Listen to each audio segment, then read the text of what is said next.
পৃথিবীটা নাকি ছোট হতে হতে স্যাটেলাইট আর কেবলের হাতে, ড্রয়িং রুমে রাখা পোকা বাক্সতে বন্দি।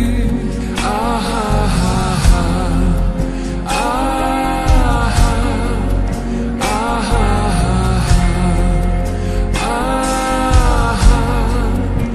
আহা ঘরে বসে সারা দুনিয়ার সাথে যোগাযোগ, আজ হাতের মুঠোতে ঘুচে গেছে দেশ কাল সীমানা।